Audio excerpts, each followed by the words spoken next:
मेरी प्रिय बच्ची, मैं यूनिवर्स हूँ और आज अपना यह दिव्य संदेश मैं तुम तक इसलिए भी भेज रहा हूँ। एक सत्य को जान लो तुम स्वयं के बारे में। मैं जब भी आता हूँ तुम्हारे लिए कोई ना कोई तोहफा अवश्य लेकर आता हूँ। आज भी अपनी ब्लेसिंग्स का तोहफा मैं तुम्हारे लिए लेकर आया हूँ। इसे स्वीकार करो।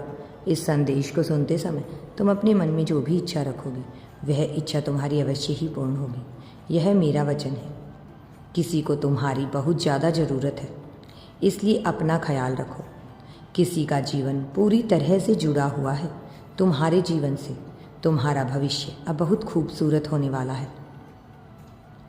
एक नया मोड़ तुम तय कर रहे हो। उस रास्ते पर तुम कदम रखकर बहुत आगे बढ़ने वाले हो। जिस सफलता का स्वप्न तुमने देखा था, जिस प्रेम की कल्पना तुमने की थी, हाँ, वो तुम्हारे जीवन में जल्द ही आने वाला है, प्रवेश करने वाला है। सुख के दिन आएंगे। जीवन अद्भुत रूप से तुम्हारा बदल जाएगा। जो सोचा नहीं था तुमने, अब वह खुशियाँ तुम्हारे लिए लिखी जाएंगी। आगे बढ़ो। भरपूर कोशिशें की तुमने, परंतु कुछ कामयाबी हासिल नहीं हुई। देखो, अब परमात्मा की यह मर्जी है कि अब तुम्हें दिशा दिखाई जाए। नई ऊर्जा तुम पर बरसे। तुम्हारा सौभाग्य जाग जाएगा। किस्मत खुल जाएगी।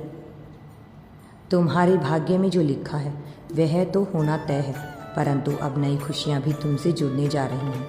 कोई जो दूर से चल कर आ रहा है तुम्हारा साथ देने के लिए। किसी को तुम्हारी आवश्यकता है, किसी को ज़रूरत है तुम्हारी। कोई जुड़ना चाहता है तुम्हारे जीवन से। स्वागत करो उस खुशी का जो सामने से आकर्षित होकर आ रही है तुम्हारे जीवन में। आगे बढ़ो। प्रवेश हो रही है। नए द्वार खुल रहे हैं। तुम्हारा जीवन बदलने वाला है। खुशियाँ तुम्हारे पास आ रही हैं। यदि यूनिवर्स पर विश्वास करते हो तो कमेंट में धन्यवाद यूनिवर्स लिखकर चैनल को सब्सक्राइब करो।